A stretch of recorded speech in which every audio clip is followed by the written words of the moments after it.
Hello everyone, अस्सलाम वालेकुम। अब हम करेंगे वर्कशीट नंबर 24 जो आपको 28 तारीख को दी गई है और ये भी आपकी चैप्टर नंबर 6 से ही है। ट्रायंगल है चैप्टर का नाम, मुसल्लस है चैप्टर का नाम। ये you can see the star here, यानी कि स्टार मतलब इस वर्कशीट का टॉपिक क्या है। तो इस वर्कशीट का टॉपिक है criteria for similarity of triangle, मुसल्लसों की मुशाबत की शर्तें, यानी आप दो ट्रायंगल किस बेस पर सिमिलर बता सकते हैं। वैसे मैं थोड़ा बहुत ही आपको आइडिया दे चुकी हूँ पिछली वर्कशीट में अपनी, उसमें मैंने बताया था, शायद वर्कशीट नंबर 21 थी वो, मैंने बताया था उसमें आपको थोड़ा बहुत याद हो सिमिलैरिटी ऑफ ट्रायंगल में कि अगर दो ट्रायंगल के एंगल बराबर हैं और उनकी साइड्स की निस्बत बराबर है तो वो दो ट्रायंगल सिमिलर कहलाएंगे। देखती हूँ शायद मेरे पास यहाँ पे है वो वर्कशीट, तो मैं आपको दिखा देती हूँ, कुछ रिवाइज हो जाएगा ताकि आपको अपनी ना खोलनी पड़े। ठीक है, ये रहा, ये वर्कशीट नंबर 21 है, दिख रहा है आपको? हाँ, now you can see this. ये वर्कशीट नंबर 21 है। इसमें मैंने बताया था आपको कि दो ट्रायंगल मुशाबा कब होते हैं, जब उनके नज़ीरी ज़ाविया बराबर हो। नज़ीरी मतलब ऑपोजिट, ए के ऑपोजिट बी है, बी के ऑपोजिट क्यू है। देखिए ए के ऑपोजिट तो पी हो गया, ठीक है, और बी के ऑपोजिट आपका क्यू हो गया, क्लियर हुआ, और आपका सी के ऑपोजिट आर हो गया, मतलब सामने वाले, नज़ीरी मतलब जो नज़र के सामने हो। तो जब आपके ये एंगल उनके नज़ीरी ज़ाविया बराबर हों, और दूसरा पॉइंट क्या है, उनके नज़ीरी अज़ला की निस्बत बराबर हो, यानी कि A B upon P Q, A C upon P R और B C upon Q R, सब बराबर। ठीक है, तो आपको ये एक छोटा सा वो था किस तरह सिमिलर बताते हैं। अब ये आपके पास जो मैं करा रही हूँ वर्कशीट थोड़ा एक्सपेंडेड फॉर्म है, डीप में है आपका ये। बेसिकली ये वर्कशीट इसी के ऊपर बेस्ड है। किन क्राइटेरिया को लेकर, किन बेसिस पर आप, किन शर्तों पर आप ये साबित करते हैं कि दो ट्रायंगल मुशाबा हैं। ठीक है, तो आपकी 3 शर्तें हैं। आपने 8th क्लास में कॉन्ग्रुएंसी ऑफ ट्रायंगल्स भी पढ़ा था, उसमें भी आपकी प्रॉपर्टी थी, याद हो शायद, side property, side angle side property, और आपकी थी RHS प्रॉपर्टी, ये सब प्रॉपर्टीज़ थी ना आपकी। तो बस वही थोड़ा बहुत उसमें अगर हम चेंज ना करें तो आपको यहाँ मिल जाएंगी। ठीक है, तो मेरी पहली जो क्राइटेरिया, जो पहली शर्त है वो है ए सिमिलैरिटी, मतलब एंगल एंगल एंगल। ये चेंज है आपका कॉन्ग्रुएंसी से। कॉन्ग्रुएंसी में 2 एंगल थे, यहाँ पे आपके 3 एंगल हैं। तो अगर किसी ट्रायंगल के 3 एंगल बराबर हैं तो वो आपको सिमिलर ट्रायंगल प्रूफ करने में हेल्प करेंगे। ठीक है, अब देखिए है क्या ही, और जब आप बुक खोलेंगे तो बुक में 6.3 जो आपकी थ्योरम है ना वो यही है, चाहे तो आप बुक खोल के देख लीजिएगा। मैंने यहाँ पे इसलिए मेंशन किया कि 6.3 आपकी ए सिमिलैरिटी है।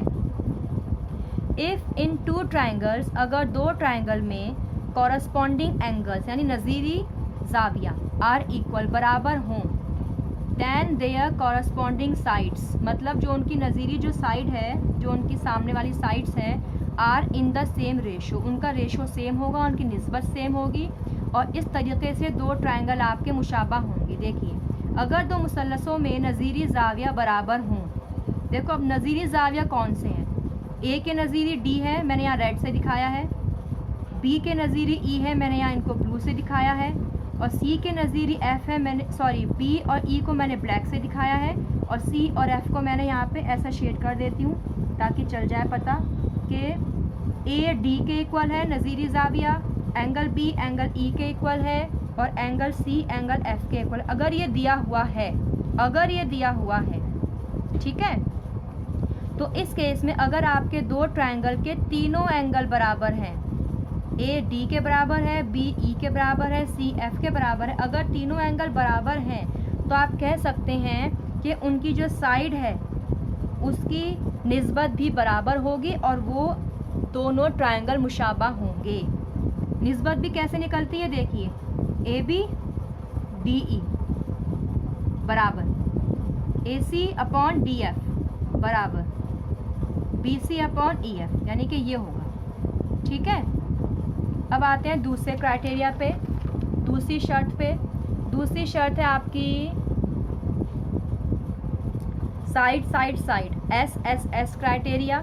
इसमें क्या है, इफ इन टू ट्राइंगल्स, अगर दो ट्राइंगल में sides of one triangle are proportional to the sides of other triangle then their corresponding angles are equal and hence two triangles are similar. देखो यहाँ पे प्रोपोर्शनल वर्ड यूज़ किया है, यहाँ पे इक्वल नहीं किया, क्योंकि साइड्स इक्वल थोड़ी हैं, उनकी निस्बत इक्वल है ना। क्लियर हुआ?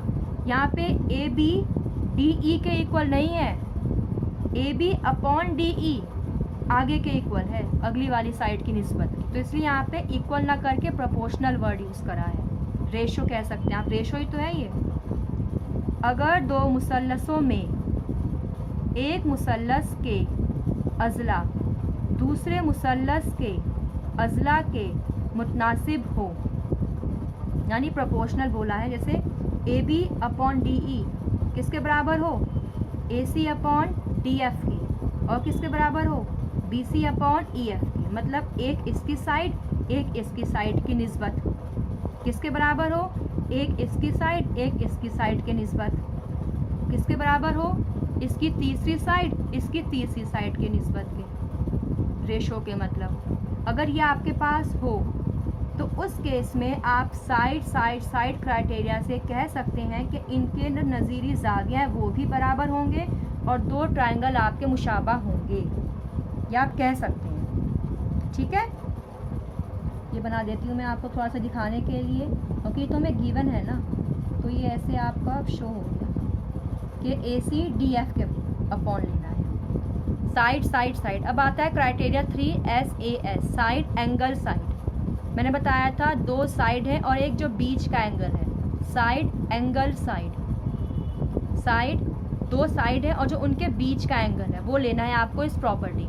ठीक है, अब देखिए, if one angle of a triangle is equal to one angle of other triangle, अगर एक ये ट्राइंगल है, एक ये ट्राइंगल है, इसका एक एंगल इसके दूसरे एंगल के इक्वल है। मैंने यहाँ पे इस तरह दिखाया है ताकि आपको चल जाए पता कि ए डी के बराबर है, बी ई के बराबर नहीं है, सी एफ के बराबर नहीं है, हमें सिर्फ एक, क्योंकि एक ही एंगल है ना प्रॉपर्टी में, तो एक ही एंगल दिया हुआ है इसमें, ए डी के बराबर। चाहे तो बी ई के बराबर भी दे सकते थे, वो तो उनके ऊपर है वो कौन सा एंगल दे रहे हैं। ठीक है, या आप कौन सा एंगल अपना ले रहे हैं वो आपके ऊपर भी है, लेकिन फ़िलहाल इस जो मैंने ये शो करा है, शो में मैंने क्या लिखा है शो करने में कि ए डी के बराबर है, क्योंकि यहाँ पे आप देखिए यहाँ पे एंगल का नाम मेंशन नहीं, यहाँ पे सिर्फ बोला है वन एंगल, कोई भी एंगल ले लो आप एंगल बी और ई के इक्वल ले लीजिए, ठीक है, सी और एफ के इक्वल ले लीजिए, आपको तो कोई भी एक एंगल लेना है इक्वल, तो मैंने यहाँ पे ए और डी इक्वल ले लिया।